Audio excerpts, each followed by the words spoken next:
Dear Papa Dudut, itago niyo na lamang po ako sa pangalang LC. 47 years old, may nag-iisang anak at retired teacher mula sa isang public school. Masasabi ko na ang buhay may asawa at pagiging isang ina ang pinakamasayang bahagi ng buhay ko noon. Mabuting lalaki kasi ang ibinigay ng Diyos bilang kabiyak ng buhay ko na si Ed. Nakilala ko siya noon dahil sa isang kaibigan nang pumunta ako sa bahay nila para makifiesta. Kaagad na gumawa siya ng paraan para makipagkilala sa akin. At aaminin ko na kaagad din akong na-attract sa kanya noon. Inakala ko pa noon na yun ang huling beses na magkikita at magkakausap kami. Pero hindi ko inaasahan na gagawa siyang muli ng paraan para magkalapit kaming dalawa. Pinuntahan niya ako sa school kung saan ako nagtatrabaho. May dala siyang prutas at bulaklak na para sa akin. Nang sumunod na araw, sa bahay naman siya dumalaw na may dala ring pagkain. Hanggang sa nanligaw na nga siya at hindi siya nabigo na tuluyang makuha ang pag-ibig ko. Nang magpakasal kami at magsama sa isang bahay bilang mag-asawa, doon ko na na-realize na hindi ako nagkamali ng lalaki na piniling mahalin. Dahil wala siyang ibang ginawa kung hindi ang iparamdam sa akin kung gaano ako kaswerte na siya ang napangasawa ko. Naging mapagmahal at responsable siyang asawa sa akin at tatay sa anak namin. Pero ang masayang pagsasama namin ay hindi pala talaga panghabang buhay. 3 taon pa lang ang anak naming si Dennis nang tuluyan akong iwan ni Ed nang namatay siya ng dahil sa cardiac arrest, Papa Dudut.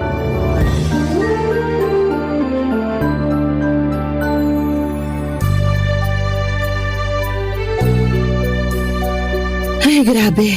Nakakapagod maglaba kapag ganitong oras. Buti na lang hindi pa gaanong mataas ang araw sa likod ng bahay. Hindi rin masyadong mainit habang naglalaba ako kanina. Ano kayang pwedeng maluto para sa tanghalian namin ni Dennis? Teka, ano yung naaamoy ko? Oh, Ma, tapos na po kayong maglaba? Oo. Dineretso ko na rin ng sampay para kapag umaraw mamaya matuyo na rin kaagad. Mukhang napagod po kayo. Sandali lang po at pupunasan ko yung pawis sa noo nyo. Eto po, malinis tong tuwalya na hawak ko. Pupunasan ko lang po ang noo nyo. Masyado po yata kayong madaming nilaban. Hindi naman masyadong marami yon kasi nakapaglaban na rin ako nung nakaraang araw lang. Sabi ko naman kasi sa inyo, bumili na tayo ng washing machine para hindi na kayo napapagod sa paglalaba. Washing machine? Sus, makakasira lang ng mga damit natin yun. Pwede naman po na kahit mga pambahay na lang ang i-washing machine nyo. Tapos yung iba, kahit i-handwash nyo na lang kung gusto nyo po. Iha-handwash ko na lang para sigurado ako na malinis ang pagkakalaba ko sa lahat ng mga damit natin. Hindi pa masisira ang mga tela nun, lalo na yung mga pangalis mo na damit. Akin na nga yung tuwalya at ako na rin magpupunas sa pawis ko.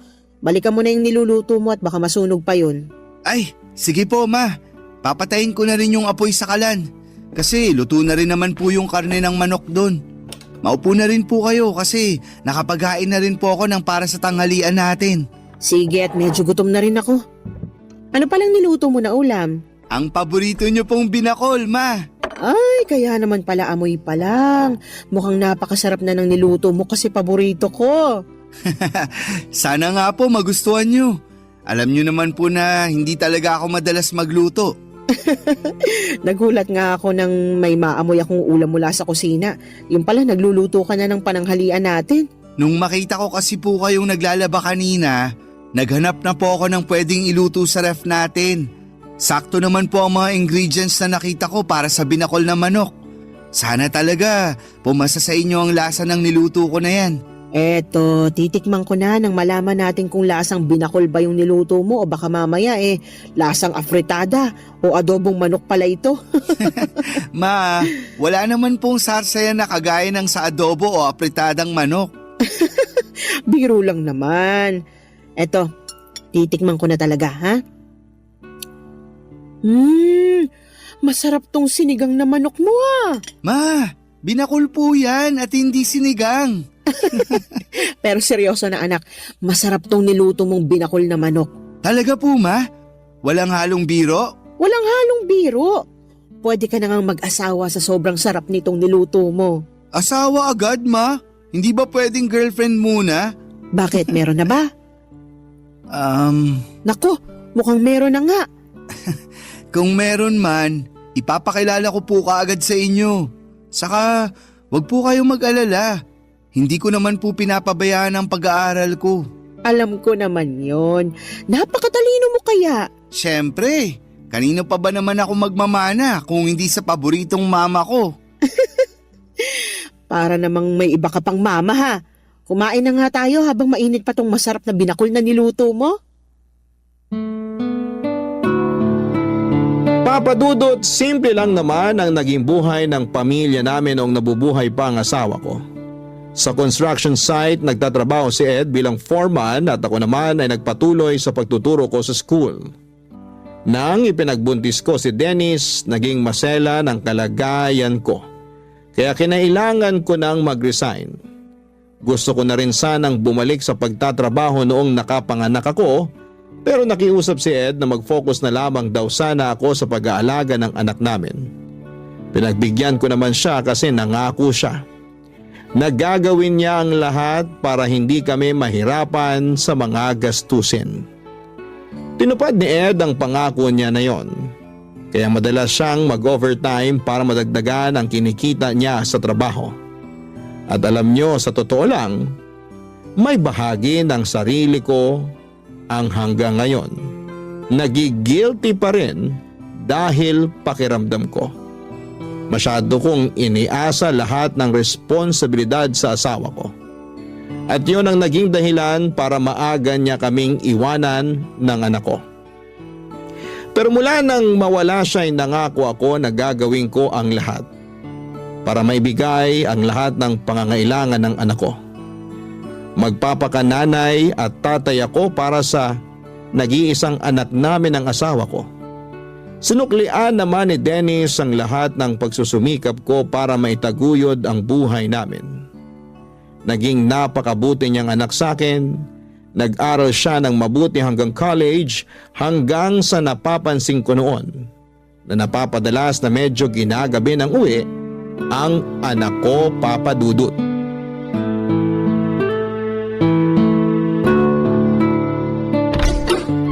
Mukhang hindi pa nakakauwi si Dennis dito sa bahay ah.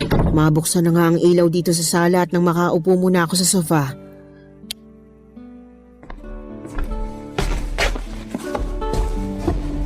Ay, nakakapagod yung mga klase ko kanina. Ang hirap talaga kapag may bumibisita sa amin ng mga head teacher mula sa ibang school. Napakaraming dapat asikasuhin. Ma, nakauwi na po pala kayo. Kakadating ko lang dito sa bahay, nagpapahinga lang ako ng konti tapos mag-aasikaso na ako ng pagkain para sa hapunan natin. Nagugutom ka na ba? Hindi pa naman po. Uupo na lang din po muna ako dito sa sofa. Gusto mo bang buksan natin ang TV? Hindi na po, kasi wala naman po akong inaabangan na palabas sa TV ng ganitong oras. Sige, pero bakit parang napapadalas yata na ginagabi ka ng uwi ngayon? May inaasikaso lang po ako. Tungkol ba yan sa introduction ng research paper ninyo? Hindi po, Ma. Baka napapadalas na masyado ang pagsama mo sa gimikan ng mga kaibigan mo ha? At napapabayaan mo ng pag-aaral mo. Wala namang problema sa akin kung kanino ka pa bumarkada, basta hindi makakaapekto sa pag-aaral mo. Hindi po ako gumigimik. Kasi wala rin naman po akong hilig sa paglalakwatsa o pagtambay sa kung saan-saan. Saka, konti lang din naman po ang kaibigan ko sa school. Ayoko rin ang nakikipag-usap sa kung sino-sinong estudyante na walang kinalaman sa subject ko. Mabuti naman. Pero bakit nga napapadalas na ginagabi ka ng uwi dito sa bahay? Ang totoo po, naghahanap po kasi ako ng trabaho. Trabaho? Para saan? Para sa OJT mo na ba yan sa susunod na taon? Hindi ba masyado pang maaga para asikasuhin mo ang OJT mo? Hindi po para sa OJT yung trabaho na hinahanap ko. Para saan nga? Nakukulangan ka na ba sa allowance na binibigay ko sa'yo? May gusto ka bang bilhin kaya nagdesisyon ka maghanap ng trabaho? Tumaas na bang tuition fee mo at hindi ka nang nagsasabi sa akin? Ma, Hindi po sa ganun. Hindi naman po kulang yung ibinibigay nyo na allowance sa akin. Madalas nga po na sobra pa. Wala rin po akong gustong bilhin na kahit na ano. At hindi rin po nagtaas ang tuition fee namin. Ang totoo, naghahanap po ako ng trabaho kasi plano ko na pong huminto sa pag-aaral ko. Ano? Anong sabi mo, Dennis? Nagbibiro ka lang, di ba? Pinaprank mo lang ako kaya sinasabi mo yan ngayon. Hindi po ako nagbibiro. At mas lalong hindi ko po kayo pinaprank. Seryoso po ako sa sinabi ko na hihinto na ako sa pag-aaral. Pero bakit nga? Anong pumasok sa isip mo basta ka nalang gumawa ng ganyang klaseng desisyon? Ma, sana po maintindihan niyo ang desisyon ko na to kasi sa totoo lang, hindi rin po ito madali para sa akin. Mas lalong hindi madali para sa akin yung sinasabi mo. At hindi kita maiintindihan hanggat hindi mo pinapaliwanag na maayos kung bakit gusto mong huminto sa pag-aaral. Sorry po, Ma. Kailangan ko lang po talagang gawin to kasi buntis po yung girlfriend ko. May girlfriend ka? Opo. At magkakaanak na po kami kaya kailangan ko po siyang panagutan. Ito po ang dahilan kung bakit nagdesisyon ako na hindi na mag-e-enroll sa susunod na semester. Magtatrabaho na lang po ako para sa magiging anak namin. Papa Dudut, masasabi ko na maswerte ako sa dalawang lalaki na ibinigay sa akin ng Diyos. Responsable at mabait na asawa si Ed. Pati na rin sa malambing at matalino kong anak na si Dennis. Akala ko talaga noong mawala si Ed ay hindi ko nakakayanin na magpatuloy pa sa buhay. Mula kasi nang maging mag-asawa kami, lahat ng bagay sa buhay ko ay nakaplano ng kasama si Ed. At paano ko pa susundin ang mga plano na yon kung hindi ko na makakasama ang asawa ko? Iniisip ko na lamang na kailangan ko pa ring magpakatatag para sa anak ko. Dahil ako na lang ang pwedeng asahan ni Dennis, Papa Dudut. Mabuti na lamang at lumaki talagang mabait, malambing, masunurin at matalinong bata ang anak ko. Hindi niya ako binibigyan ng sakit ng ulo at bonus na lang talagang mahusay siya sa mga klase niya. Masasabi ko rin na marami siyang namana sa tatay niya. Kasama na doon ang hilig na bumuo ng mga malalaking pangarap para sa hinaharap. Pareho din sila ni Ed na pangarap na mabigyan ako ng malaki at maayos na bahay. Ang sabi ko naman, masaya na ako sa simpleng buhay na meron ako basta kasama ang anak ko. Ang hindi ko inaasahan noon, yung malaking pagbabago na mangyayari dahil sa pagpasok ng bagong tao sa buhay namin, Papa Dudut. Barangay Love Stories. Barangay Love Stories. Papa Dudut, sa totoo lang, gusto kong magalit nang sabihin sa akin ni Dennis na nakabuntis siya ng babaeng hindi ko pa nakikilala. Hindi ako nagagalit kasi masisira o magbabago lahat ng mga plano at pangarap ni Dennis para sa akin. Yung inis at sama ng loob na nararamdaman ko ay para sa anak ko. Kasi bukod sa mga pangarap niya para sa akin ay meron din siyang sariling pangarap na alam kong magugulo ng dahil sa mga nangyari. Ang kinakasama pa ng loob ko noon ay yung desisyon niya na huminto sa pag-aaral. 1.5 taon na lang kasi at makakagraduate na dapat siya sa college. Kaya lang ay hindi ko na siya napilit pa na ituloy ang pag-aaral niya.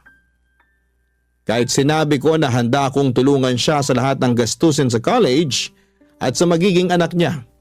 Ayaw niya raw kasi na ipasa sa akin ang responsibilidad dahil sa pagkakamaling nagawa niya.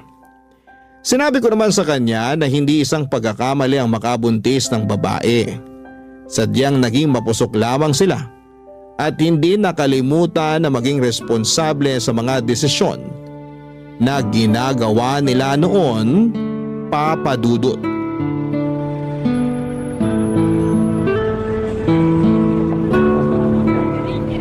Malapit na tayo sa bahay namin, Kyla. Medyo malayong lakaran pala to, no? Oo, kasi bihira ang dumaraan na tricycle dito sa street namin. Napansin ko rin na parang konti ang mga tindahan dito sa inyo. Medyo nga. Pero wag kang mag-alala. Kasi may sari-sari store na katabi mismo ng bahay namin. Ayun, sakto. Alam mo naman na mahilig akong bumili ng mga kutkuti na pagkain. Mas okay talaga na may malapit na tindahan sa atin. Pero sa totoo lang, kinakabahan na ako. Kasi baka hindi ako magustuhan ng mama mo. Sobrang bait ng mama ko. Kaya sigurado ako na magugustuhan ka niya. At magkakasundo kayong dalawa. Nandito na tayo sa bahay namin. Pagpasensya mo na lang kasi simple lang tong bahay namin. Uy, ang ganda kaya ng bahay niyo, Dennis. May gate pa bago yung mismong pinto ng bahay. Ang ganda pa ng mga halaman dito sa garden niyo. Naku, alagang-alaga ni mama yung mga halaman na yan. Pasok na tayo sa loob. Kasi sigurado akong excited na rin si mama na makilala ka.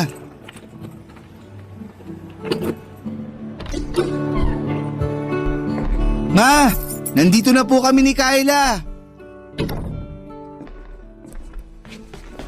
Mabuti naman at dumating na kayo. Sakto kasi kalalabas ko lang ng juice at turon dito sa sala para sa merienda natin. Tamang-tama po pala talaga ang dating namin. Oo, mainit-init pa nga yung turon na niluto ko. Ay, ma, si Kyla nga po pala, girlfriend ko. Kyla, si mama. Magandang hapon po, ma'am. Anong ma'am? Mama ako ni Dennis at hindi ako teacher sa bahay na ito. Mama na lang din ang itawag mo sa akin kasi hindi magtatagal. Magiging manugang na rin naman kita. Sige po, ma. Sabi sa'yo mabait si mama at maganda pa, parang ikaw. Oo nga. Maganda talaga ang mama mo, lalo na sa personal. Magaling ka talaga pumili ng girlfriend na ipapakilala sa akin, Dennis. Maupo na muna kayo sa sofa nang makapagmerienda na tayo. Alam nyo ma, kanina pa kinakabahan tong si Kyla. Kasi ang sabi niya, baka taray-tarayin nyo raw siya. Uy, wala ako sinabing baka tarayan ako ng mama mo, Dennis. Pero totoo namang kinakabahan ka kanina, di ba? Kahit naman hanggang ngayon, kinakabahan pa rin ako. Ito kasi yung unang pagkakataon na makikilala ko ang mama mo. Huwag kang mag-alala, Kyla. Basta mahal ng anak ko, mahal ko na rin. Pero matanong ko lang, saan ba kayo nagkakilala ni Dennis? Wala pa kasi siyang masyadong nakukwento sa akin tungkol sa'yo. Sa school din po kung saan nag-aaral si Dennis. Magkaklase kayo ng anak ko? Hindi ko po siya kaklase at matagal na rin po akong huminto sa pag-aaral. Hindi ka na pala nag-aaral. Opo ma, nakatungtong naman po ng first year college si Kyla noon. Pero nang mamatay ang mga magulang niya 3 years ago, tita na lang niya ang kasama niya. Doon po siya nagdesisyon na magtrabaho na lang. Ganun ba? Paano kayong nagkakilala sa school kung hindi naman pala siya estudyante doon? Nagtatrabaho po ako sa kantin sa loob ng university kung saan madalas na kumakain si Dennis. Doon po kami nagkakilala. Masipag pong magtrabaho si Kyla at yun talaga ang pinaka nagustuhan ko sa kanya. Alam ko po na hindi ko talaga siya naikwento sa inyo noon. Pero mabuting tao po si Kyla at mahal na mahal ko po siya. Kaya sana po, okay lang sa inyo na dito muna kami tumira habang hindi pa siya nakakapanganak. Siyempre naman kasi bahay mo na rin to, anak. Huwag kang mag-alala kasi maaasahan mong suporta ko sa lahat ng desisyon na gagawin mo. Lalo na kung para sa relasyon at magiging anak ninyo ni Kyla. Papadudot, wala talaga akong alam na kahit na ano tungkol kay Kyla. Ni hindi ko alam na may girlfriend na pala ang anak ko. Ang akala ko noon ay nakafocus siya sa pag-aaral niya, yun pala ay may ibang tao na siyang binibigyan ng atensyon, papadudot. Pero noong araw na nakilala ko naman si Kyla, ang naisip ko kaagad ay makakasundo ko siya dahil mukha siyang mabait na babae. Nalaman ko rin noon na halos 3 taon na pala ang tanda niya kay Dennis. Medyo halata nga yun nang unang beses ko siyang makita sa personal. Naisip ko pa nga na baka may ibang anak na siya dahil medyo malaki rin talaga ang katawan niya. Kahit 2 buwan pa lamang siyang buntis. Pasimple ko yon at tinanong kay Dennis sa paraan na hindi ko siya ma-offend. At sinabi naman niya na wala pang ibang anak si Kyla at sadyang may kalakihan lang din ang katawan nito Papa Dudut.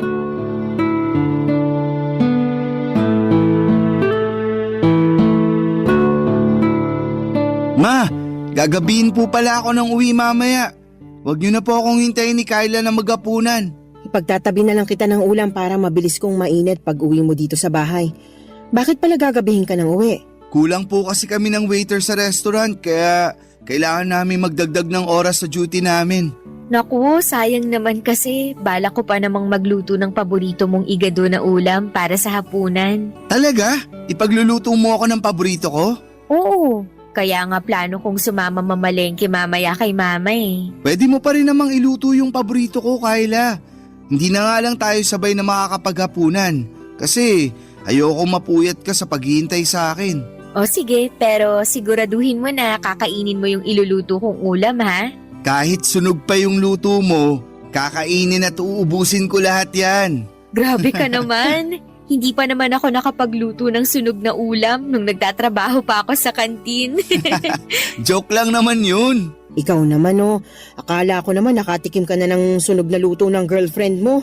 Naku ma, masarap po magluto si Kyla. Ay talaga? Opo, kasi minsan binibigyan niya pa ako ng pagkain na niluto niya sa bahay nila kapag wala siyang pasok sa kantin. Malapit lang din po kasi yung bahay ng tita ko sa university kung saan nag-aaral dati si Dennis. Kapag wala po akong trabaho, dumadaan po siya doon para saglit na dalawin ako o makipagkwentuhan sa akin. At kapag aalis na po ako, palagi na po siyang may pabaon na pagkain sa akin.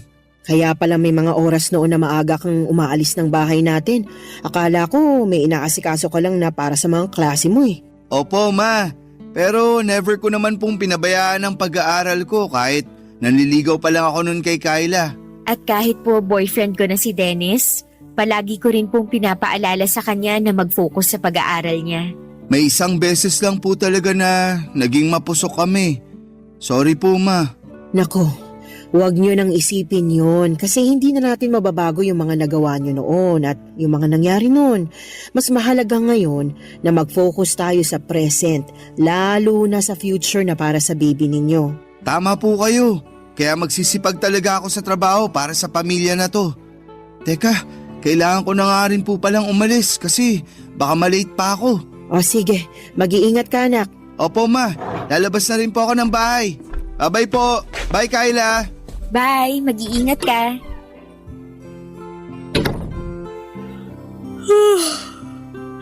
Ang dami ko po palang nakain na pandesal at pansit. Napansin ko nga rin yan. Mabuti naman at nagustuhan mong binili kong pansit dyan sa malapit na tindahan para sa almusal natin. Masarap din po kasi talaga yung pansit kahit wala masyadong gulay. Ayos din po yun dahil hindi rin ako mahilig sa gulay. Pareho pala kayo ni Dennis na hindi mahilig kumain ng gulay. Pero ngayon po, pinipilit ko naman na kumain ng gulay para sa pinagbubuntis ko. Inaantok na tuloy ulit ako. Oh, saan ka pupunta? Papasok po muna ako sa kwarto namin ni Dennis. Akala ko sasamahan mo kung mamalengke. Naku ma, tinatamad na po ako lumabas ng bahay. Ah, ganun ba? Sige, ako na lang ang bibili ng mga sahog na gagamitin mo sa lulutuin mo mamaya. Kayo na lang din po siguro magluto mamaya. Hindi rin naman makakauwi ng maaga si Dennis. Sa ibang araw na lang po ako magluluto para sa kanya. Sige po, pasok po muna ako sa kwarto at nakakaramdam talaga ako ng antok. Kung maglalaba po pala kayo, pakisama na lang din po sana yung mga damit namin para hindi nakatambak sa kwarto. Magpapahinga po muna ako.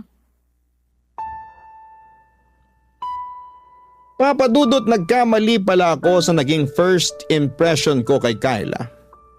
Nung unang mga araw kasi niya sa bahay, naging maayos talaga ang pakikitungo niya sa akin. Pati na ang pag-asikaso niya sa mga gawaing bahay. Maaga siyang gumigising at pagkatapos mag-almusal ay dediretso sa sala para magwalis-walis ng sahig.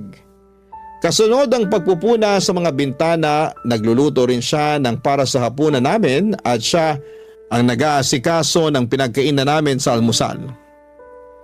Pero pagkalipas ng ilang linggo ay nagbago ang lahat, lalo na nang kinailangan kong mag-resign sa trabaho. Napaaga noon ang retirement ko dahil lumala ang katarata sa kanang mata ko. Nadaan pa naman sa oral medication pero hindi na ako bumalik pa sa pagtuturo. Mula noon, si Dennis na ang nagtatrabaho para sa mga pangangailangan at gastusin sa bahay. Doon din nagbago ang ugali ni Kyla na halos inaasa na niya sa akin lahat ng gawain sa bahay. Pero naisip ko na baka hindi nagbago ang ugali niya. Baka sadyang yun talaga ang ugali niya. Nagpapanggap at nagpapakitang tao lamang siya sa umpisa. Pilit ko na lamang siyang pinakisamahan noon dahil ayoko nang bigyan pa ng problema ang anak ko na alam kong palaging pagod galing sa trabaho niya, Papa Dudut. Barangay Love Stories. Barangay Love Stories. Papa Dudut, sa isang restaurant nagtatrabaho noon si Dennis. Dahil sa mga gamot na kailangan ko, mga vitamins ni Kyla at iba pang gastusin sa bahay, madalas na nag-o-overtime sa trabaho ang anak ko. Ayaw niya kasi nang nagigipit kami sa pera o panggastos sa bahay. Pinag-iipunan niya rin ang para sa panganganak ni Kyla at nabanggit niya rin na plano na niya itong pakasalan sa susunod na taon. Kaya pilit niyang ginagawa ang lahat para maibigay ang pangangailangan namin. Halos mahigit 10 oras siyang nagtatrabaho sa araw-araw. Naiinis pa ako kasi aalis si Dennis nang tulog pa si Kyla. Babangon lamang ito kapag kakain na. Magbabanyo o manonood ng TV tapos kapag uuwi na si Dennis, madalas natulog na ulit ito. Mabuti sana talaga kung may iba itong ginawa na medyo nakakapagod sa buong maghapon. Oo, buntis siya pero hindi ibig sabihin noon na hindi na siya pwedeng tumulong sa mga gawaing bahay. Hindi rin naman masela ng kalagayan niya kaya walang dahilan para maghapon lang siya na nakahiga sa kama o manood ng TV. Pero hinayaan ko lamang siya at walang kahit na anong narinig mula sa akin. Ang sabi ko baka kapag nanganak na si Kyla ay mas magiging maayos ang ugali niya. Pero naging malala ang lahat lalo na nang makunan si Kyla. Pagkalipas lamang ng ilang buwan, naging maayos na ang kalagayan nito pero mas naging tamad sa mga gawaing bahay, Papa Dudut.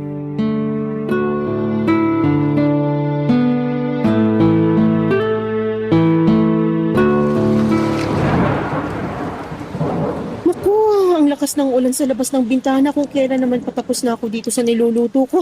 Mababasa pa yung mga nilaban ko kahapon. Mapakuha ko na nga lang muna yun kay Kyla. Kyla! Kyla! Pakisilong muna nga muna yung sinampay sa labas bago pa tuluyang mabasa ng ulan. Kyla! Naririnig mo ba ako? Ang sabi ko pakisilong muna yung mga sampay natin. Hindi ko na maiwan tong niluluto ko rito, Kyla. Sige po, ma. Isisilong ko na po. Mabuti naman at lumabas na rin siya ng kwarto. Buong araw na lang siyang nakakulong doon at hindi man lang magwalis sa sala. Lahat na lang ng kailangang asikasuhin dito sa bahay, ako nang gumagawa. Haluin ko na nga munang mabuti itong mga gulay. Ayan, mukhang ayos na itong niluluto ko rito. Mapatayin na ang apoy sa kalan at silipin ko muna si Kyla kung nagtitiklop na ba siya ng mga sinilong na damit. Kyla, tinitiklop mo na ba yung mga sinilong mo mula sa labas? Ay, teka, nasaan ang babaeng yun? At talagang iniwanan lang dito sa sofa yung mga damit na kinuha niya mula sa sampayan? Ay, mga basa pa yung iba sa mga ito. Tapos sinama na niya sa mga tuyong damit. Talaga namang magsisilong na lang ng mga damit, hindi pa inayos. Kailan mo ba aayusin ang mga kilos mo dito sa bahay na ito, Kyla? Bakit naman po hindi kayo kumakatok bago niyo binuksan yung pinto at pumasok dito sa kwarto namin? Bukas tong pinto ng kwarto nyo kaya hindi na ako kumatok. Eh bakit po kayo nandito? Mamaya pa naman po ako kakain ng tanghalian pagdating ni Dennis. Hindi kita pinuntahan dito para sabihin nakahain ng tanghalian mo sa lamesa. Hindi ba ang sabi ko sa'yo? Isilong mo yung mga sinampay sa labas dahil umuulan na. Opo, at sinunod ko po ang utos nyo na isilong ang mga sinampay. Nilagay ko na nga po lahat sa ibabaw ng sofa. Kaya ano pa po bang kinakainis nyo dyan? Ginawa ko naman po yung inuutos nyo sa akin. Ayun na nga eh. Ginawa mo ngang inuutos ko pero hindi mo naman inayos. Ni hindi mo malang inihiwalay yung mga tuyong damit doon sa iba, doon sa mga nabasa na sa ulan. At sana, tiniklop mo na rin yung ibang tuyo doon nang hindi nakakalat sa may sofa. Ma, ang sabi nyo kanina, isilong ko lang ang mga yon. Wala naman po kayong sinabi na pati pala pagtitiklop, kailangan ko pang gawin. Kailangan ko pa ba talagang sabihin yun? Syempre naman po. Hindi ba pwedeng magkusa ka na lang kasi alam mo naman kung anong dapat na gawin pagkatapos isilong ang mga damit? Hindi ko naman po damit ang lahat ng yon. Yung iba po doon, damit nyo at damit ni Dennis. Kaya bakit ako pa ang magtitiklop ng mga yon? Ako na nga ang naglaba? Grabe. Pagtitiklopin mo ng Malakas lahat ang ng ulan yun? sa labas. Oh, ma, ano pong ginagawa niyo dito sa kwarto namin ni Kyla? Kinakausap ko lang itong girlfriend mo. Bakit po? Ay nako Dennis, di ba kanina ko pa sinabi sa'yo na masakit ang ulo ko? Oo, nabanggit mo nga bago ako umalis kanina para kumuha ng updated police clearance ko. Ayan kasi si Mama. Inutusan pa ako na lumabas para isilong ang mga damit kanina. Naulanan ako kaya lalong sumakit ang ulo ko. Tapos ngayon, inuutusan pa ako na tiklupin ang lahat ng mga damit na sinilong ko kanina. Ma, bakit naman po kay Kyla niyo pa pinapagawa yun? Pwede naman pong ako na lang ang magtupi ng mga damit mamaya. Hindi naman kasi talaga masakit ang ulo ng girlfriend mo. Ayaw niya lang talagang kumikilos dito sa loob ng bahay natin. Ma, kanina pa po sinabi sa akin ni Kyla na hindi talaga okay ang pakiramdam niya. Basta, ako na po ang magtutupi ng mga damit mamaya. Huwag niyo na pong ipagawa yun kay Kyla para makapagpahinga na lang din po siya. Nakapagluto na po ba kayo ng para sa tanghalian natin? Oo, maghahain na ako para sabay-sabay na tayo makakain ng tanghalian. Papadudot, 7 buwan na ang ipinagbubuntis ni Kyla nang makunan siya dahil naging mahina ang puso ng baby niya. Grabe ang pagdadalamhati ng anak ko noon at halos 1 linggo ko siyang hindi makausap ng maayos. Mabuti na lang at pagkalipas ng 2 linggo mula nang mailibing ang anak ni Kyla, nakita ko na muling nagkaroon ng direksyon ng buhay niya. Nang mga panahon na yon ay madalas ko siyang nakakausap tungkol sa mga naging pagsisisi niya sa nangyari sa buhay niya. Sinabi ko na may malaking dahilan kung bakit nawala ng maaga ang anak niya. Parang yun nangyari sa akin noong maaga rin akong nabiyuda. Isa sa mga dahilan yon para mas lalo kaming maging matatag at sinabi ni Dennis na magfo-focus na lamang daw siya sa amin ni Kyla. At sa plano niya na pakasalan ito sa susunod na taon, kung ano ang pagsusumikap na ginagawa ni Dennis sa buhay ay kabaliktaran naman ang ginagawa ni Kyla sa bahay namin. Lumala ang pagiging tamad niya sa bahay at may mga oras na kapag nakikisuyo ako na tulungan niya ako sa ibang gawain, kagaya ng pagwawalis sa sala o pagluluto, palagi niya akong sinisigawan at sinasabi niya na abala ako sa pagsa-cellphone niya. At nang minsang magkasagutan pa kami ni Dennis, nang dahil sa kanya ay gusto ko talagang magalit sa anak ko dahil mas kinampihan pa nito ang babae na yon kesa sa akin ang nanay niya. Pero pilit ko na lamang na pinalampas ang lahat noon at patuloy na tiniis ang ugali ni Kyla. Pero ang isang bagay na hindi ko talaga natansya noon ay nang makita ko si Kyla na nakikipagharutan sa isang lalaki sa may mismong harapan ng gate ng bahay namin. Tinawag ko siya noon pero hindi niya ako pinansin tapos ay tinarayan pa.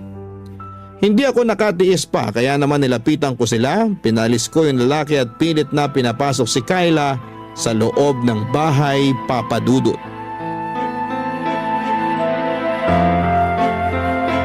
Bakit ka naman po binastos yung bisita ko, Ma? Binastos? At siya pa talaga yung nabastos? Tama ba yung ginawa niyong paghaharutan sa harap mismo ng bahay ko? Ano pong paghaharutan ang sinasabi nyo? Pinsan ko lang po yung kausap ko kanina sa may gate. Pinsan! Ang sabi mo nung nakaraan, delivery rider yon na naghahatid lang ng mga ino-order mo na kung ano-ano sa online. Oo nga po. Pinsan ko po yung delivery rider na yon. Ano na naman po ba yung iniisip nyo na hindi maganda tungkol sa akin? Hindi ako mag-iisip ng ganito kung wala akong nakikita na masamang ginagawa mo. At kailan pa po naging masama yung pakikipag-usap sa pinsan ko? Huwag mo ang binibilog ang ulo ko.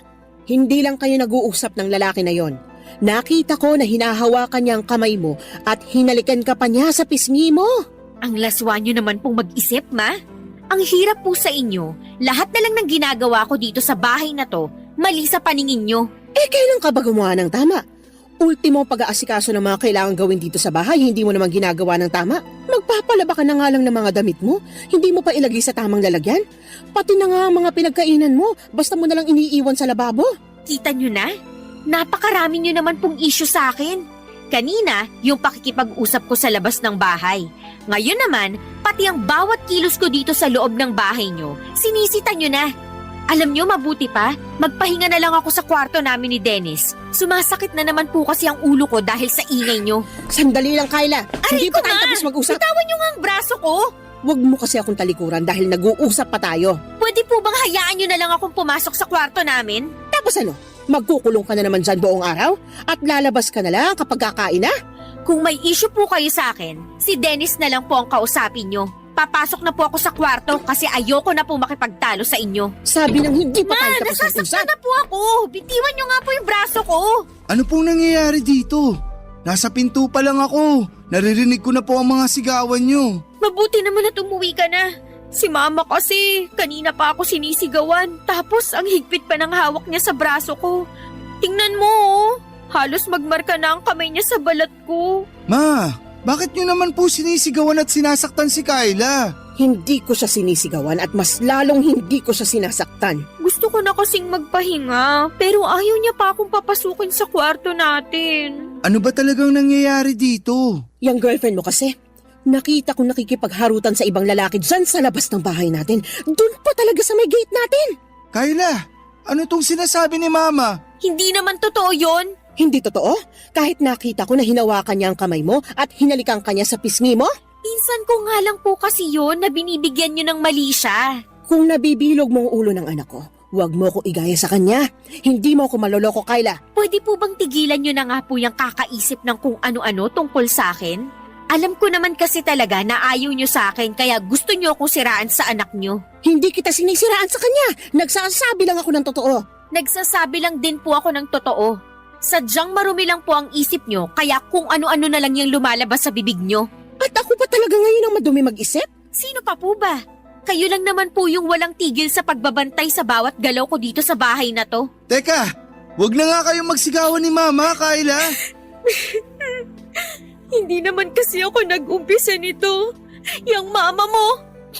Palibasa, sampid lang ako dito sa bahay kaya ginaganyan niyo na lang ako. Tama na. Huwag ka nang umiyak. Gusto ko lang naman talagang magpahinga muna. Pero ayaw niya akong papasukin sa kwarto natin. Palagi niya na lang binabantayan bawat kilos ko dito. Kulang na nga lang, pati paghinga ko dito sa loob ng bahay na to, bantayan niya. Tama na. Huwag ka nang umiyak. Sige na, pumasok ka na muna sa kwarto natin. Pero Dennis! Ma, mamaya na lang po tayo mag-usap. Gusto ko na lang din po sana munang magpahinga. Papa Dudut, matagal ko nang napapansin ang mga kakaibang kinikilos noon ni Kyla na pinagsasawalang bahala ko lang madalas. Kapag nakalis na si Dennis ng bahay papunta sa trabaho niya, maririnig ko na si Kyla sa loob ng kwarto nila na halos bumubulong na parang may kausap. Minsan nang nasilip ko siya sa loob ng kwarto nila. Nakita ko na may hawak siyang cellphone at nakangiti habang parang kinikilig sa kausap niya. Napapadalas din yung lalaki na kausap niya noon na pumunta sa may gate ng bahay namin. Nung unang nakita ko siya na kausap ni Kyla sa may gate ay nag-usisa ako at sinabi niya na nagdi-deliver lamang daw ito ng item na in-order niya online. Hanggang sa halos araw-araw na silang nagkakausap noon. May mga araw din noon na umalis siya sa bahay kapag nasa trabaho na si Dennis. At ang paalam niya ay pupunta siya sa isang kaibigan. Uuwi siya bago makauwi si Dennis sa bahay. Pero minsan, Papa Dudut, naunang umuwi si Dennis sa kanya at nagtaka ang anak ko kung bakit wala si Kyla sa bahay. Hindi raw ito nagpaalam o nag-text sa kanya na aalis ng bahay. Ang sabi lang ni Kyla nang makauwi siya ay may dinalaw lamang itong kamag-anak kaya ginabi ng uwi. Pero iba na ang pakiramdam ko noon dahil nakita ko na noong magkausap sila ni Dennis. Hindi makatingin ng diretso sa kanya si Kyla. Hanggang sa nakita ko ang paghaharutan ni Kyla sa may gate at paghaligpan ng lalaki sa pisngi nito. Hindi ako pwedeng magkamali sa nakita ko at alam ko na hindi yon kamag-anak ni Kyla. Pero alam nyo yung mas masakit. Yung mas kinampihan at pinaniwalaan siya ng anak ko kesa sa akin. Wala akong ibang hinihiling noon kung hindi ang mapabuti ang anak ko at maging masaya siya sa kung sino man ang babaeng mapipili niyang mahalin. Kahit na hindi ko tanggap si Kyla, ay pinilit ko siyang pakisamahan. Pero ako pa ang lalabas na masama sa lahat. Pagkatapos ng pagtatalo namin na yon ay nag-decide si Dennis na umalis na sila ng bahay ni Kyla. Nangupahan sila sa hindi kalayuan mula sa bahay ko. At isang beses sa isang linggo ay dinadalaw na lamang ako ni Dennis sa bahay. Kapag dinadalaw ako ng anak ko ay iniiwasan namin na pag-usapan ang tungkol sa relasyon nila ni Kyla para hindi kami magtalo. Papadudot, ang dahilan talaga ng pagsulat ko ngayon ay para humingi ng payo sa kung ano ang dapat kong gawin. Sigurado kasi ako na niloloko ni Kyla ang anak ko pero ayaw naman akong paniwalaan ni Dennis. At ayoko na rin na mas lalo pang magulo ang relasyon namin ng anak ko. Kaya hindi na ako naglalakas loob na makialam sa relasyon nila. Ano bang dapat kong gawin para mamulat ang anak ko sa katotohanan na hindi karapat-dapat si Kyla para sa kanya? Sana'y matulungan ninyo ako sa problema kong ito, Papa Dudut. Ang inyong forever kapuso at kabarangay, LC. Dear Papa Dudut, naranasan nyo na bang maging aberya o dahilan ng pagkantala ng isang sitwasyon? Ako kasi oo at masakit pala sa loob na maging dahilan noon. Akala ko noong una ay ayos lamang. Kumbaga sa isip ko mga kaibigan ko naman sila. Kaya naiintindihan nila ako. Pero sa huli ay hindi rin nangyari yon, Papa Dudut. Ang una kong naramdaman ay galit at matinding pagtatampo. Lalo at kilala akong ma-pride at mataas ang tingin sa sarili. Pero bago ko ituloy ang kwento ko ay gusto ko munang bumati ng isang mapagpalang tanghali sa inyong lahat. Matagal na akong avid listener ng programa ninyong Barangay Love Stories. Lagi kong inaabangan ang mga uploaded stories ninyo online at isang araw ay nag-decide akong magpadala ng email sa inyong istasyon. Tawagin niyo na lamang po ako sa pangalang Colette. Nagtatrabaho sa Pasig bilang finance staff at nasa 32 years old na ako. Kaka-birthday ko lamang nitong January 1 kasabay ng bagong taon. Sa kasalukuyan ay nasa journey ako ng healing at weight loss. Malaking factor kasi ang mga pinagdadaanan ko sa nakaraan.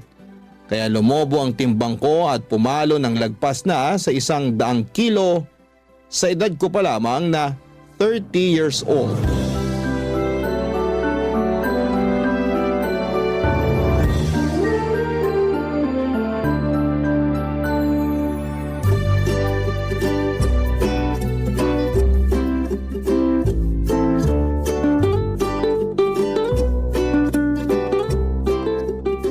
Grabe, ang dami namang masarap dito. Lalaki ba yan? Sira! Bakit naman ako maghahanap ng lalaki may boyfriend na akong tao? Meron nga, pero sira ulo naman. Hayaan mo na. Ako nga hindi na masyadong ini-stress ang sarili ko sa kanya eh. Hindi ko lang mapigilan. Di mo kasi deserve na harap-harapang pagmukhaing tanga, lalo nung pinaghintay ka niya dun sa date nyo. Nagkausap na naman kami. Sabi niya sinugod daw sa ospital mama niya. At sa taranta niya hindi nakapagsabi sa akin.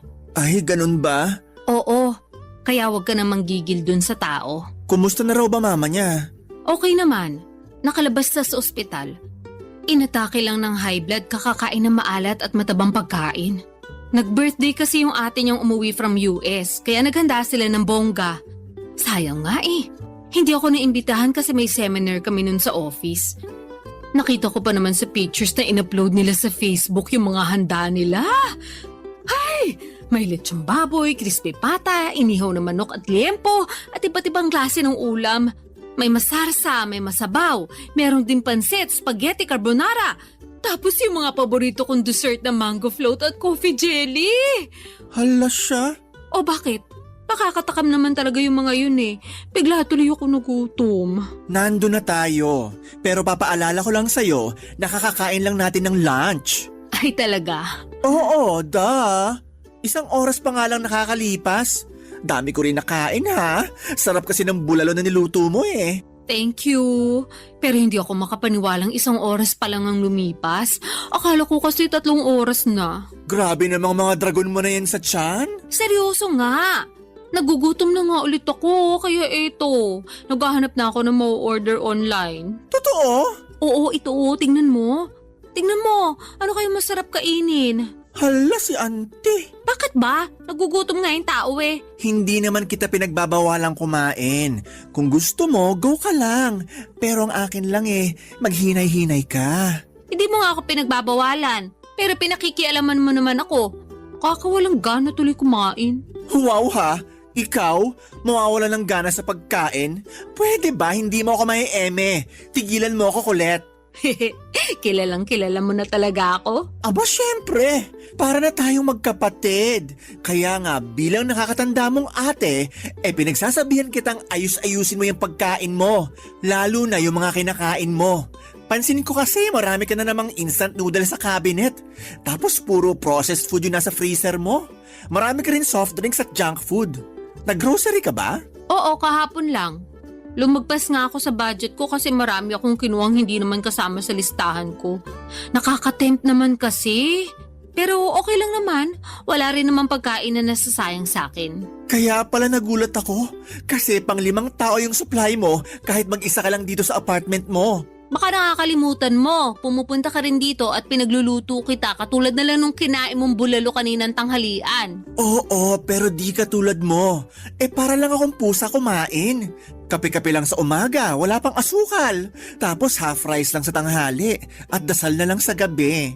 Ang boring naman ang buhay mo. Hindi kaya boring yun, no? Ikaw lang nagsasabi niyan. Basta, for me, boring yon. Kung ako siguro nasa sitwasyon mo, baka nategi na ako. Ay, ang OA naman? Tegi talaga agad? Oo. Sa bilis ko magutom, hindi ko kaya magdasal na lang sa gabi. Eme lang naman yung dasal. Pero alam mo namang di na ako nagdi-dinner, di ba? Oo. Tamang water na lang ako. Kasi bakit pa ako kakain? Gabi na rin naman. Hindi na ako magugutom noon dahil tulog na ako. Buti ka pa hindi nagugutom. Ako kasi kahit tulog, mas nananaig yung kalam ng sikmura kahit kumain naman ako ng pagkarami-rami bago matulog. So, no choice. Babangon talaga ako para mag-midnight snack. Grabe naman yung kahit kumain ng pagkarami-rami. Buti hindi ka binabangungot. Hindi naman ako naniniwala dun. At saka, mas babangungutin lang ako pag hinayaan ko magutom ako. Ay, iba rin. Kaya mabuti pa, tulungan mo na lang ako mamili ng masarap na merienda. Pasa ko dyan. Ako nga lang, di ba? Ako lang ang kakain, wag ka na. Papadudot bata pa lamang ay tabain ako. Ako yung tipo na mahanginan lamang tumataba na. Malakas din kasi akong kumain at aaminin ko na ang pagkain ang naging takbuhan ko kapag stress ako sa personal kong buhay at sa trabaho. Katulad na nga lang noong nasa bingit ng alanganin ng relationship ko sa aking long-time boyfriend. Bukod sa pinsang kong si Percy ay wala akong masyadong ka-close sa mga kaopisina ko. Kaya wala rin akong mapagkwentuhan sa kanila. Para sa akin ay malaki ang tutulong ng pagkain upang gumaan ang nararamdaman ko.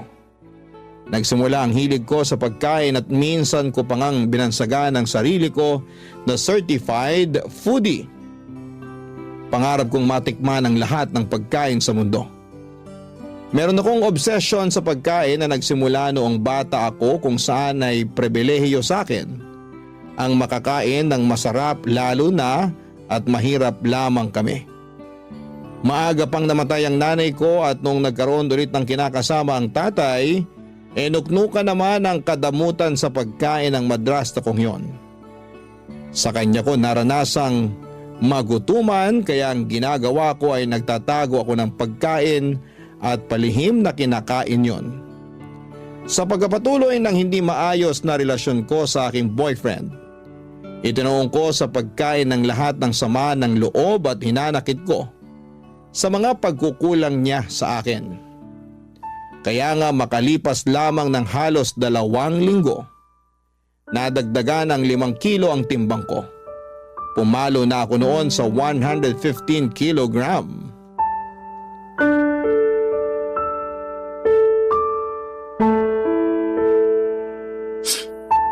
Grabe siya sa akin. Hindi ko akalain na pagsasalitaan niya ako na masasakit. Alam naman niyang mataba ako eh. Lalo niya pang pinamukha yun sa akin. Napakasira ulo talaga niyang ex mo. Mabuti naman natauhan ka na't hiniwalayan mo na. Hindi naman ako yung nakipaghiwalay eh. Siya. Ay, wow ha! Oo, kasi tinapat niya na ako. Hindi na raw niya ako mahal. Hindi na raw niya nakikita ang sarili niya na pagkakasalan ako. Kaya yun, nakipag-iwalay na siya sa akin. Ang hindi ko lang maintindihan, bakit kailangan ka pa niyang pagsalitaan ng masakit? Ano ulit yung sinabi niya? Na mataba ka? Oo, baboy daw ako. Tapos nalilitan pa siya sa baboy. Kinumpara pa niya ako sa balyena. Ala, tanga. Hindi naman totoo yun eh. Anong hindi totoo? Ikita mo naman tong katabaan ko, di ba? Sabi niya para raw akong balyena na may paa at paggala-gala sa lupa. Ang kapal naman talaga ng mukha ng lalaking yan, no? Kung makapagsalita, akala mo kung sinong perpektong nilalang ng Diyos. Fit lang siya, ha? Matangkad na rin, sige. Pero mukha naman siyang dugong. Grabe ka naman dun sa tao. Anong grabe doon? Totoo naman. Lapad din ang nguso niya, tapos laki rin ang mata. Kung papangitan lang naman, may ibubuga talaga siya. Isama mo pa yung ugali niya, aba, may kalalagyan talaga siya sa impyerno. Doon, katabi ng trono ni Satanas. Pero ayun nga, hindi pa rin ako makapaniwala na ipagpapalit niya ako sa iba dahil lang sa pagiging mataba ako. Bakit nagulat ka pa? Alam mo namang sira ulo na talaga yung ex mo simula pa lang nung mahuli mo nagloko. Akala ko kasi magbabago pa siya nung humingi ng tawad sa akin eh. May pasabi-sabi pa na ako raw talaga yung mahal niya. At hindi niya kaya mabuhay na wala ako. Natukso lang daw siya, bla bla bla bla. Lokohin niya, lelang niya. Hindi raw mabubuhay na wala ka. Oh, bakit hanggang ngayon buhay pa siya? Hayaan mo na. Kung ikaw kaya mong hayaan, pues ako hindi. Ayoko yata na sinasaktan pinsan ko, no? Dami mo na pinagdaanan eh. Tapos nung nakilala mo siya, naramdaman ko talaga na naging masaya ka. Kumbaga, for the first time in your life. Nangako rin sa akin yung ulupong na yon na hindi ka niya sasaktan at paiiyakin. Tapos ginawa niya rin sa'yo. Pag nakita ko talaga yung ex-boyfriend mo, makakatikim siya sa akin na mag-asawang sampal. May kabit pa. Thank you.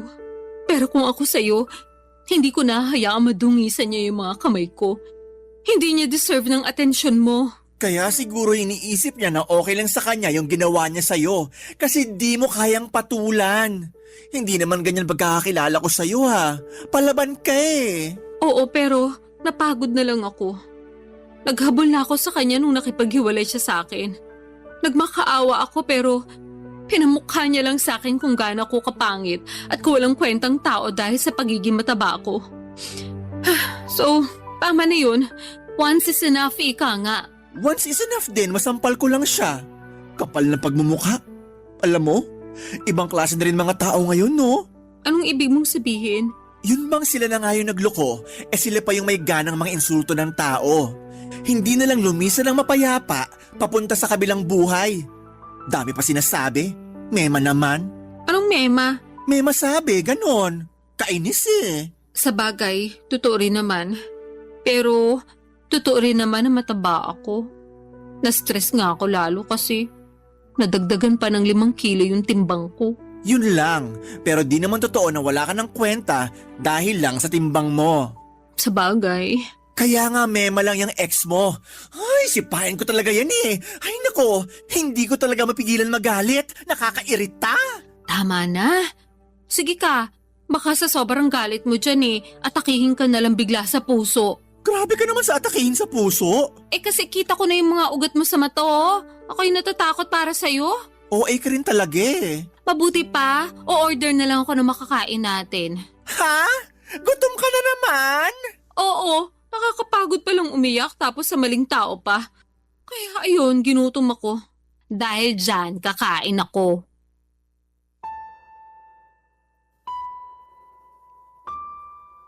Papadudot, sobrang sakit maloko ng taong pinakamamahal mo. At masahol pa doon pinagpalit niya ako sa babaeng hindi hamak na mas payat at sexy sa akin. Laking insulto noon sa pagkatao ko gayong hindi naman ako payat at sexy noong nakilala niya. Pero aminado naman ako na hindi pa ako kasing bigat ng timbang ko ng mga panahong hiniwalayan niya ako. Siguro'y napabayaan ko rin talaga ang aking sarili. Pero kung iisipin, nagsimula lang naman yun noong nanlamig at nagloko siya. Dahil sa nangyari, lalo kong itinuon sa pagkain ang sakit na nararamdaman ko ng mga panahong yon. Sinabi ko kay Percy na kaya ko ang sarili ko dahil nga kilala niya rin naman akong matapang. Totoo naman na matapang ako at palaban. Marami na akong masasakit na pangyayari sa buhay na nalagpasan ng mag-isa.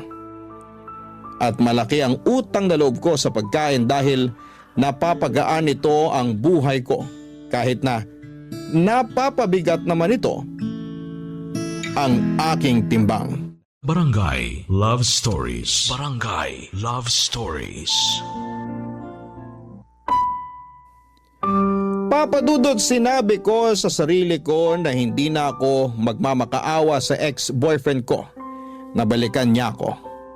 Sapat na yung isang beses, sobra na kung susundan ko pa ang pagpapakatanga ko.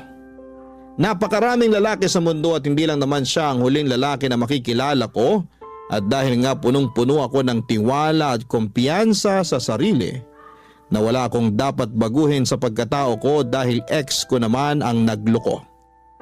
Hindi ko pinakinggan ang sinabi sa akin ni Percy na magdahan-dahan sa pagkain dahil baka lalong madagdagan ang timbang ko. Alam ko naman na concern lamang siya sa kapakanan ko at hindi yon sa pinagbabawalan niya akong kumain. Besides, pera ko naman ang ginagastos ko, pambili ng cravings ko. Pero ayos na ayos lang naman ako ng panahon na yon. Dahil nga break na kami ng dati kong karelasyon. Nagkaroon na ako ng maraming oras para pagtuunan ng pansin ang ibang aspeto ng buhay ko. Tulad na lamang ng paggala kasama ang aking mga college kabarkada.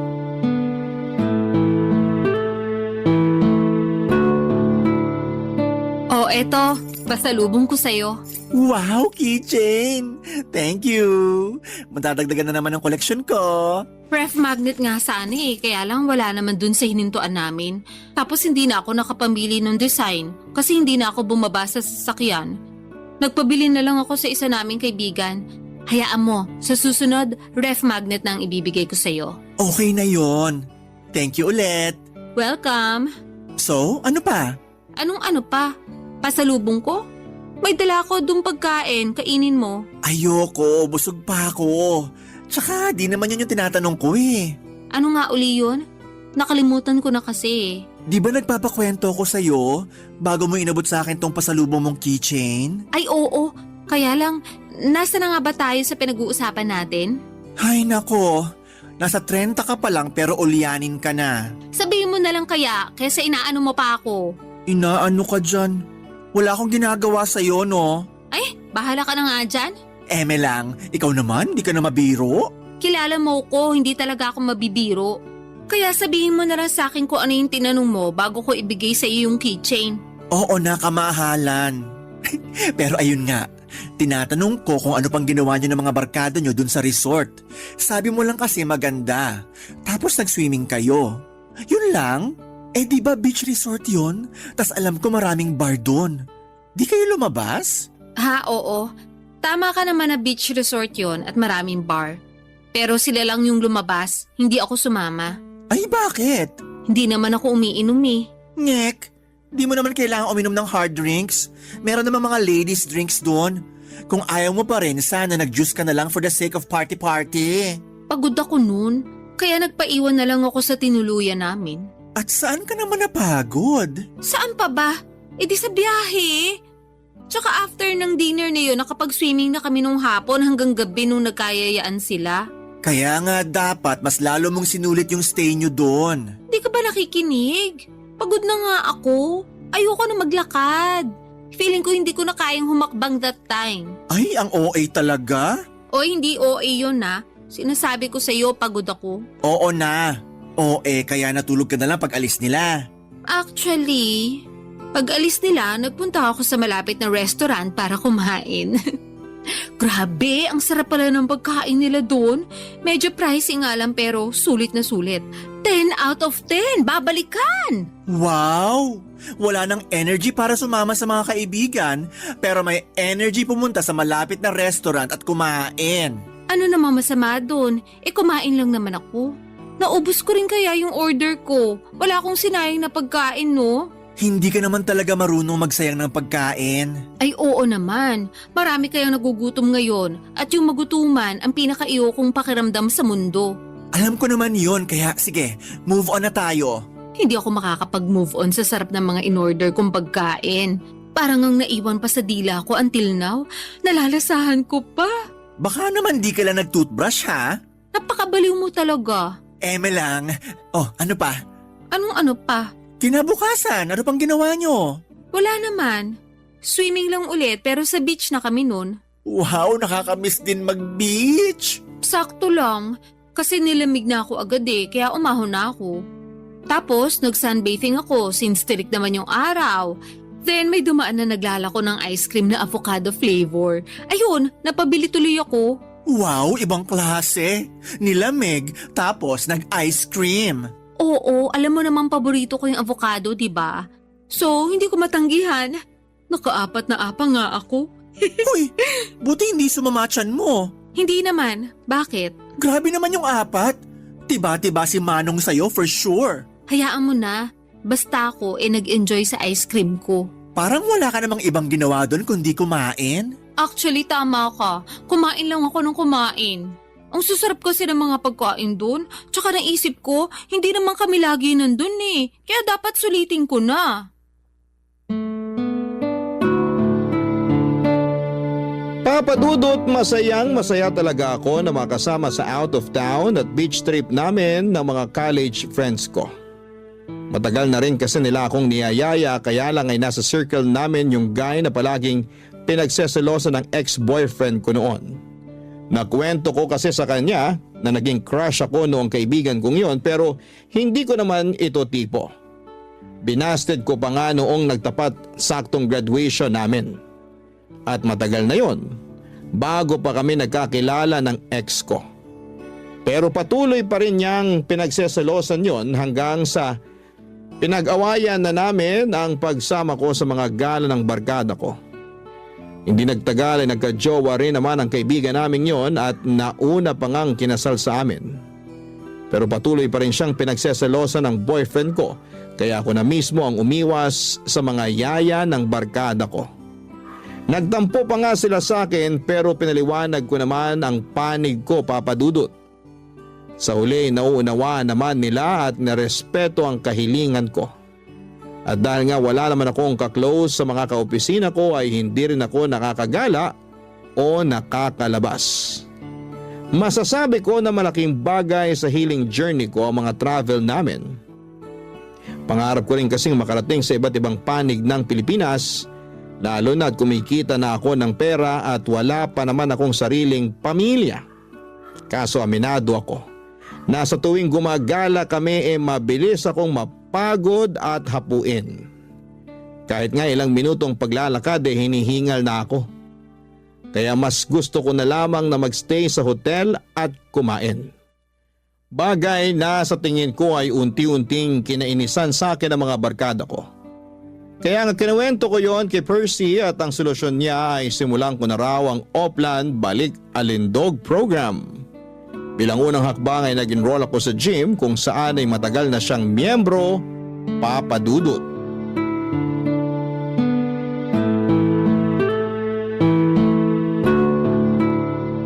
Nakakainis ka naman, Colette. Bakit ka naman naiinis dyan? Tanong-tanong ka pa talaga? Sinayang mo lang naman membership fee dun sa gym. Hinahanap ka kaya ni coach sa akin. Sabihin mo na lang hindi na ako babalik. Ayoko na. Suko na ako. Suko ka na agad? Nakakailang session ka pa lang? Ano magagawa ko kung ayaw ko na talaga? Baka naman sa isip mo lang yan ha. Sigurado ako sa desisyon ko. Pinag-isipan ko yun nung muntik na akong lagnatin dahil sa sakit ng katawan after nung first session. Grabe kaya pakaramdam ko nun. Kulang na lang magpa-ospital ako eh. Sobra naman yung magpa-ospital. Sa pagkakatanda ko, nag-treadmill ka lang naman nung unang araw mo. Correction, isama mo na yung pag-akyat baba natin dun sa hagdan papunta sa gym. Kung bakit kasi hindi uso elevator dun? Nasa third floor din kaya yung inakyat baba natin. May elevator naman, pero under maintenance. Tsaka, ayaw mo nun? Naka-warm up ka na nung umakyat ka sa hagdan. Magandang cardio rin yun para maramdaman mo namang may puso ka. May puso ako, no? Ramdam na ramdam ko sa tuwing kinikilig ko kung tikman yung bagong pagkain sa menu. Yan, dyan ka magaling sa pagkain. Ano namang masama doon? May batas ba na nagbabawal akong kumain? Walang batas at hindi masama. Bakit kasi ganyan ang tono mo? Para mo na rin sinabing wala akong karapatang kumain. Hindi naman ganyan punto ko. Ang akin lang, nagpatulong ka sa akin para makapagbawas ng timbang, di ba? Kesyo dami mo nang nararamdaman sa katawan mo at gusto mo namang makasabay sa trip ng mga kaibigan mo. So ako naman, sige, tinulungan kita. Pero bago yon, tinanong muna kita kung talagang desidido ka na magbawas ng timbang. Sabi mo, oo. Kaya nga nag-enroll tayo sa gym, di ba? Oh, makalipas lang ng ilang session ayaw mo na? Ano na lang gagawin mo sa buhay mo para mabawasan timbang mo? Hindi ko alam. Parang ayoko na nga mabawasan ng timbang kasi okay naman ako. Anong okay? Paano ka naging okay? Medyo hassle nga lang pag nagko-commute, pero wala namang karapatang mang-discriminate yung mga driver porke mataba ako. Irereklamo ko talaga sila, sige. O sige, ando na tayo. Pero paano na lang yung overall health mo? Yung katawan mo, hindi lang sa labas kundi sa loob. Sabi mo, mabilis kang hingalin, di ba? Oo, kaya nga sinabi ko sa sarili ko na iiwasan ko na lang yung mga bagay na hihingalin lang ako. Hindi ganun yun. Ano bang pinagsasasabi mo dyan? Hindi mo iiwasan. Dapat solusyonan mo. Ganun yun. Yang hingal mo, resulta yan ng hindi mo pag-e-exercise at sobrang pagkain. Dinamay mo na naman yung mga pagkain ko. Wala naman sa yung ginagawa yung mga pagkain. Tsaka mas hinihingal nga ako sa pag-e-exercise. Kulang na nga lang lumaylag dila ako nung nagte-treadmill ako. Tapos yung machine na parang umaakit ka sa hagdan. Stair climber? Oo, yun nga. Grabe, tagapawis ko dun ah. Ewan ko ba, umakit na nga ako ng hagdan na hanggang third floor tapos pagkaganunin pa ako ni coach. Ano yun? Naglolokohan na lang ba kami? Hiyang-hiya naman sa'yo si coach. Palitan mo na kaya siya, no? Pag pinalitan ko siya, sigurado magsasara ang gym kasi papalitan ko ng restaurant business. Mas marami kita ko doon for sure. Alam mo, ewan ko sa'yo. Kinain ka na ng sistema. Hindi sistema ang kumain sa akin. Tsaka nagsasabi lang naman ako ng totoo. Hindi naman ako masaya sa pagpunta ng gym na yan eh. Sakit ang katawan ng inabot ko. Alam mo kung saan ako masaya? Oo, parang alam ko na kung saan. Sa pagkain? Tama! Ay, pag kumakain ako, parang nakalutang sa alapapa mga paa ko. Lalo na syempre kapag masarap yung kinakain ko. Tsaka mas nai-enjoy ko yun, mas nagiging masaya ako. Delusional ka lang. Akala ko ba walang masama sa pagkain? Wala nga. Pero yung pagiging matakaw mo sa pagkain, yun ang masama. Sobra ka naman. Hindi ako magsasorry. Wag. Mabuti pa, order na lang ako ng merienda. Ay nako. Bagay talaga sa yung pangalan mong Colette. Masyado kang makulit. Sa totoo lang, Papa Dudut, Mabibilang sa daliri ko sa kamay kung ilang beses lamang akong pumunta sa gym na pina-enrollan sa akin ni Percy. 1, 2 o 3 lang yata, tapos ay ayoko na. Totoo naman na sayang yung pera na binayad ko sa membership fee, pero hindi na lamang ako nang hinayang doon dahil ayoko na. Suko na ako. Unang session pa lamang namin ay sobrang sakit na ng katawan ko. Halos hindi na ako makakilos na para bang akala ko ay mamamatay na ako ng mga panahong yon. Pero dahil sinabi ng pinsan ko na normal lang naman daw yon, nagpatuloy pa ako ng ilang session pa. Kaya lang ay hindi ko talaga kaya, Papa Dudut. Ako pa naman yung klase ng tao na hindi nagtitiis kapag nasasaktan na. Well, siguro ay nagawa kong tiisin yung pagiging unfaithful sa akin ng damukol kong ex-boyfriend. Pero pinangako ko sa aking sarili na yun na ang huling bagay na titiisin ko. Kaya kahit naiinis sa akin si Percy dahil sa hindi ko pagiging desidido na magpapayat ay wala na akong pakialam pa. Dahil doon ay natuon ulit ang atensyon ko sa labis na pagkain upang mabawasan ang aking stress. Barangay Love Stories. Barangay Love Stories. Papadudot, mabilis na lumipas ang 3 buwan mula sa dati kong timbang na 115 kilo ay pumalo na ako sa 150 kilograms. Sobrang taba ko na at ang bigat-bigat na ng katawan ko. Dagdag pa yung palagiang pagsama ng aking pakiramdam. May mga araw na ayoko nang bumangon sa higaan para pumasok sa trabaho dahil nakakapagod mag-asikaso. Bukod doon ay nahihirapan din ako mag-commute dahil sa timbang ko. Kita ko na rin sa salamin na lumolobo talaga ako ng husto. Lumaki ang mga braso ko at hita at nadagdagan ng 1 layer ang bilbil ko sa tiyan at sa leeg ko. Umumbok din ang aking mukha at hindi ko na makita dahil sa dagdag na taba ng aking leeg. Doon na ako nagsimulang ma-frustrate habang binabalikan sa isipan ko kung ano-anong klaseng pagkain ang kinain ko noong nakaraang 3 buwan. Na-realize ko na sobrang daming carbohydrates, maalat at matatamis na pagkain ng walang pasubali kong nilantakan. Malala kapag magkaka-period na ako dahil nandun yung makikrave talaga ako sa iba't ibang unhealthy food and drinks. Tapos nung isang beses ay hindi ako dinatnan ng menstruation ko. Akala ko'y delay lang pero dahil praning ako ay nagpakonsulta na ako sa isang OB gynecologist. Doon ko napag-alaman na may PCOS ako o Polycystic Ovarian Syndrome. Bilateral din. Ibig sabihin po nun ay 2 ovary ko ang merong cyst na nakakaapekto sa aking hormones. Bukod doon ay lumabas sa laboratory exam ko na may type 2 diabetes din ako. Dahil sa mga sakit ko ay lalo akong na-frustrate. At imbes na gawin ng payo sa akin ng mga doktor na magbawas ng timbang ay kabaligtaran noon ang ginawa ko. Mas lalo akong nagpaka-lango sa pagkain, Papa Dudut.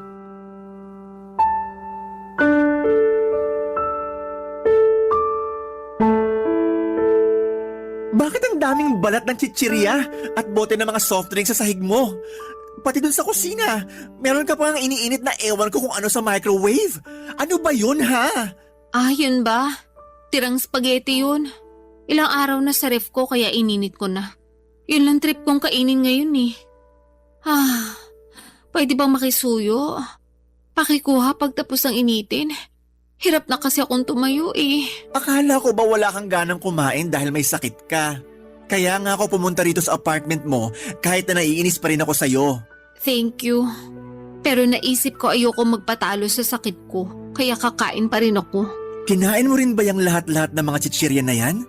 Tsaka ikaw din uminom ng mga soft drinks na yan? Oo, wala naman akong kasama dito eh. Ako lang. Kulit naman. Ano? Sisermonan mo na naman ako kasi kumain ako ng unhealthy food. O sige, kung hindi ako kakain, baka lalo ako magkasakit niyan. Yang mga pagkain na kinakain mo, yung dahilan kaya ka nagkakasakit. Pero sa mga pagkain na yan lang naman ako nagiging masaya. At least kapag kumakain ako, nabubusog ako. At saka yung mga pagkain na yan hindi nang iiwan. Hindi katulad ng mga barkada ko. Ayaw na nila akong isama sa mga gala nila. Ha? Bakit daw? Kasi pabigat lang daw ako. Literal ha? Tapos aberya. KJ din daw ako at mareklamo lalo na sa mga gusto nilang gawin at puntahan. Kasalanan ko ba yun? Mabilis ako mapagod. Tapos baka hindi paligtas sa akin yung mga trip nilang gawin. Alam naman nilang mataba ako. Pinipilit ka ba nilang gawin yung mga ayaw mo? Hindi naman. Pero ramdam ko yung disappointment nila sa akin. May isa pa nga na nagsabi na sana hindi na lang ako sumama kung magstay lang din daw ako sa hotel. Sobra naman. Pero totoo rin naman Nakakapanghinayang naman talaga. Lalo bihira lang kayo pumunta dun sa lugar. Kaya dapat sulitin nyo na. Sinusulit ko naman kaya nga kinakain ko lahat ng pwede kong kainin. Kaya lang hindi nila yun maintindihan. Palibhasa, hindi sila ang nasa posisyon ko. Alam mo, gusto kitang kampihan kasi pinsan kita. Pero may point din naman yung mga barkada mo. Siguro nga mas mabuti pa na hindi ka na nila isama kaysa naman ganun palagi yung tingin nila sa'yo. Yun bang pabigat tsaka aberya? Kasi masakit din naman sa part mo yun. Pero yun nga, di ko rin sila masisisi. Hindi mo ba talaga nakikita na dapat may baguhin ka rin sa sarili mo? Di na muna para sa iba, kahit sa sarili mo na lang. Alam ko namang meron pero hindi ko alam kung paano mag-uumpisa. At saka natatakot ako na baka huli na ang lahat lalo na meron na akong nararamdaman sa katawan ko. Nakapagpa-check up ka na ba? Oo, sa OB-gynecologist at saka sa endocrinologist. May PCOS ako at saka type 2 diabetes. Mataas din ang creatinine ko at saka blood pressure. Santisima, bata-bata mo pa pero napakarami mo ng sakit. Kaya nga Kailan ka pa ba nagpa-check up? last week lang. Bakit ngayon mo lang sinabi sa akin? Nahihiya ako sa iyo At saka natatakot ako na baka sabihin mo kasalanan ko rin naman kaya nangyari sa akin to. Naaalala ko kasi na sinabi mo masama ang pagiging matakaw. Oo, pero kailangan mo nang makakaramay. Lalo na sa sitwasyon mong yan. Okay lang naman ako. Karamay ko naman yung mga pagkain. Alam mo, hindi tama yan. Baka lalo ka lang mapasama sa ginagawa mong yan Tsaka di ka naman pinagbabawalang kumain. Pero sana piliin mo naman yung mga pagkain na papapasukin mo sa katawan mo. Nahihirapan ako. Hindi ko alam kung paano ko magsisimula. Pakiramdam ko pag hindi ako nakakakain ng mga pagkain kinasanayan ko, mamamatay ako. Alam mo ba yung pakiramdam na yun? Ang hirap. Hirap na ako magkontrol. Mas gusto ko nalang mamatay para matapos na itong mga nararamdaman ko. Gaga, alam mo namang hindi yan ang solusyon, di ba? Huwag ka munang mamatay. Marami pa tayong lugar na pupuntahan pag gumaling ka na. Please lang, huwag ganyan ang isipin mo. Ewan ko, nawawala na ako ng pag-asa na magbabago pa ang buhay ko. Papadudot mga bata pa lamang ay close na kami ni Percy. Dahil solong anak lamang ako at wala rin namang kapatid sa tatay at madrasta ko. Ang pinsang kong yon ang tumatayong nakatatandang kapatid sa akin. Hindi naman nagkakalayo ang edad namin, 2 taon lang ang tanda niya. Marami na kaming pinagsamahan at malaki talaga ang naitutulong niya sa buhay ko. Lalo na sa pag-encourage sa akin na magbawas ng timbang. Kaya nga kahit sinesermonan niya ako ng mga panahong yon ay thankful pa rin ako sa kanya dahil mas nauunawaan ko ang mga pagkukulang ko. Hindi lang sa ibang tao kundi lalong-lalo na sa aking sarili.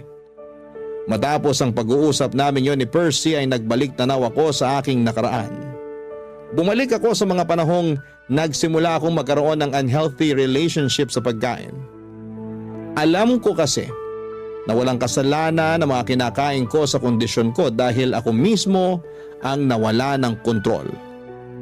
Pero naniniwala din ako na hindi pa naman huli ang lahat lalo na kung desidido akong magbagong buhay. Kaya nga noong 2024 lang ay pinatapos ko muna lahat ng mga handaan bago ko pangatawanan ang New Year's resolution kong magpapayat ng tuluyan. Bilang unang hakbang, nagbawas ako ng kinakain lalo na yung unhealthy katulad ng junk food, soft drinks at sugary treats. Sobrang hirap. Lalo na at umabot na ako sa puntong naglalaway ako, makakita lamang ako ng mga paborito kong pagkain. Pero sa tulong ni Percy at ng aking dietitian ay kinaya ko naman. Sunod kong binawasan ay ang mga consumption food ng carbohydrates. Ang mga halimbawa noon ay kanin, tinapay at mga pasta. Pero hindi ko naman kagad inalis sa sistema ko, lalo na at meron akong mga sakit. Bukod doon ay nag-invest din ako ng treadmill. Ginagamit ko lang naman yon pag maulan, pero pag hindi naman ay sinasamahan ako ng pinsang kong maglakad-lakad sa gabi. Nagbabadminton at volleyball din kami, pampapawis. Kaya sa loob ng 2 buwan, nabawasan na ang timbang ko ng halos 10 kilo.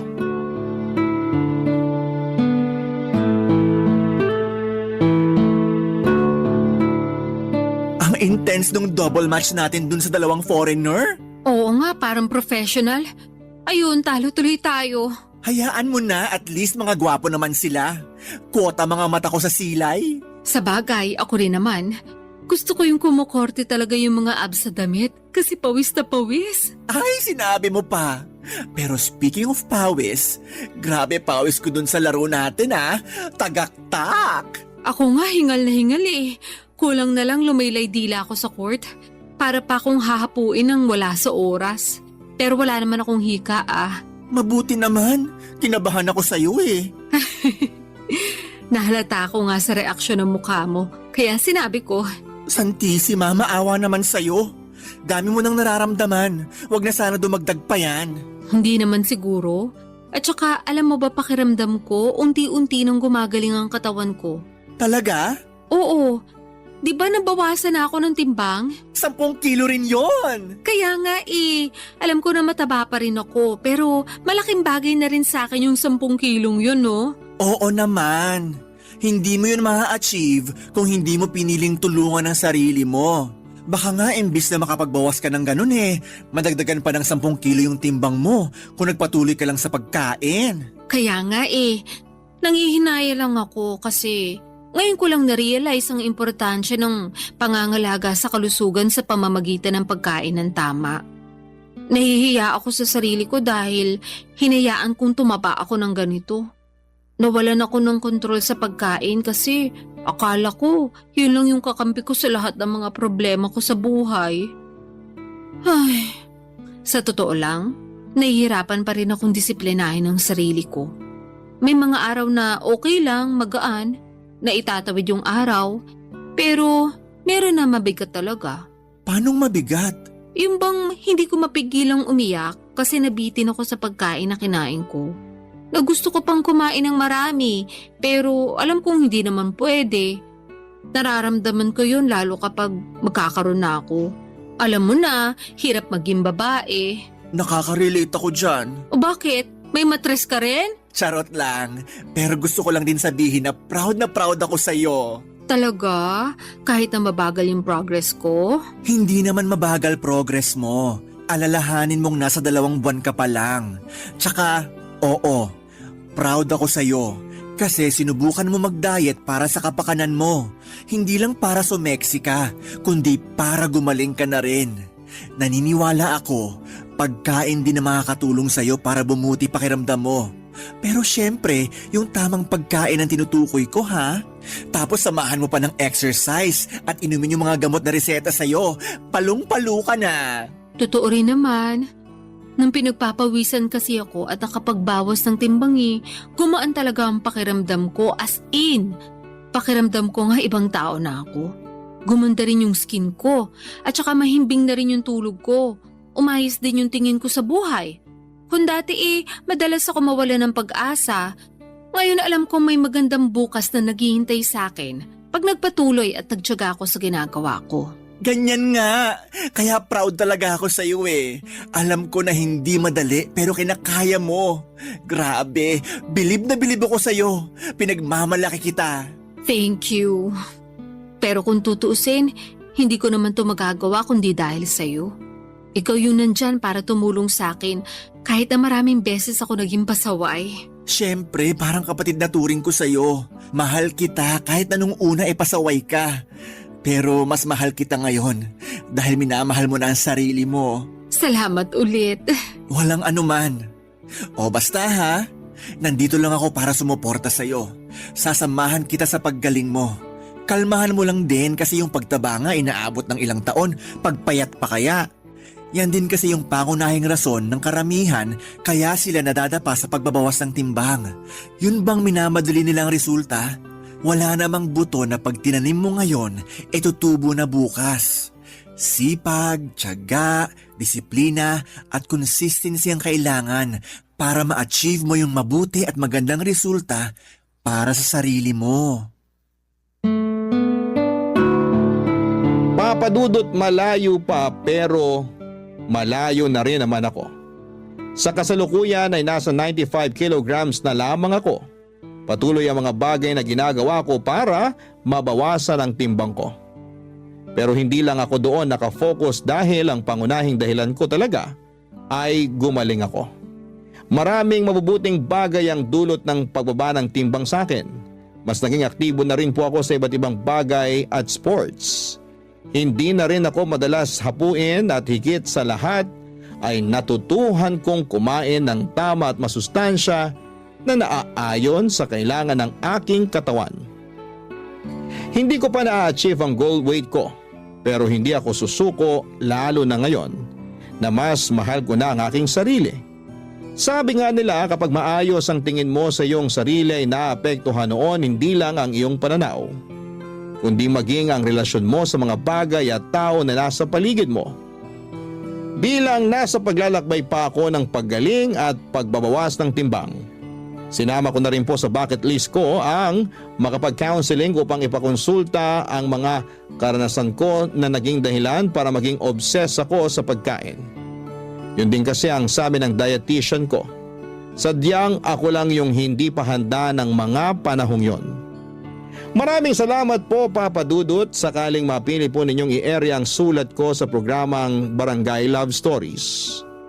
Malaking bagay na makapagbigay ako ng inspirasyon sa ating mga kabarangay. Susulat ako ulit para mag-update sa latest kong timbang at kung sakali na makahanap na rin po ako ng panibagong pag-ibig. God bless po sa inyong istasyon and more power pa. Ang inyong forever kapuso at kabarangay, Colette.